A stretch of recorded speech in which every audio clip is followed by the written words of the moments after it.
There are things nature provides that can make a place magical, and the granite and power of the Catawba River are among them.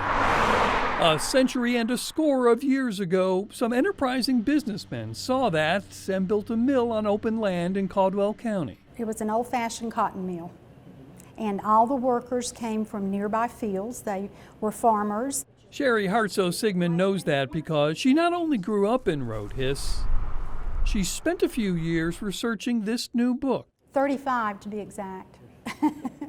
It's a comprehensive history of the town that grew up around the plant Burlington Industries bought in the 1950s. So what was the town like in the 60s then? Oh, it was a great place to be, just a great place to be. I mean, typical southern small town? Southern small town, everybody knew each other, we were family.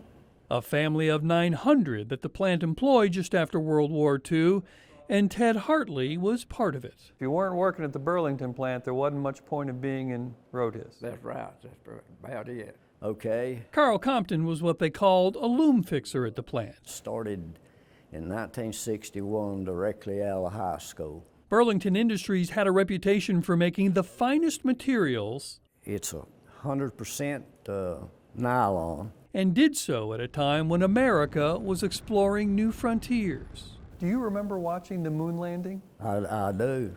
I sure do. Yes, I remember watching.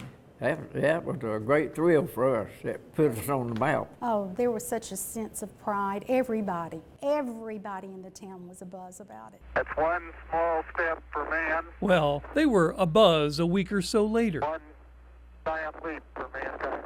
Do you remember when that memo went up on the bulletin board that said? Oh, yes, I do. It was about, I'm thinking, a week, maybe 2 weeks after the actual landing, that they put up a notice on the bulletin board saying that our fabric was used in the flag. The flag Neil Armstrong and Buzz Aldrin planted on the moon in July of 1969 was made from material woven at their Rhodhiss plant. So what is your sense when you travel and you meet people? Does this story come up?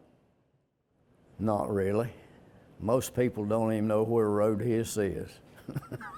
I didn't until the story. Yeah. I talk about it and brag about, well, I worked where they made this, you know. Do people believe you?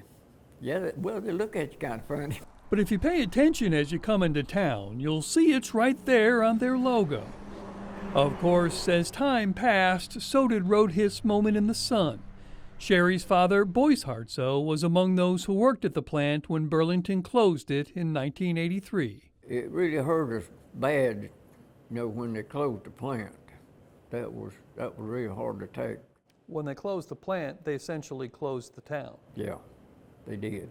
40 years later, it sits mostly empty, a place for the pigeons to try to escape the heat. But what these folks did here so many years ago Got the flag up now, and you can see the stars and stripes. can never fade away. When you go out at night and you look up and you see that moon, do you think about this? Yeah, I think about that every time I see that. That when America put the first man on the moon, a little bit of Rhodhiss was there with them. Beautiful, just beautiful. Bob Buckley, Fox 8 News.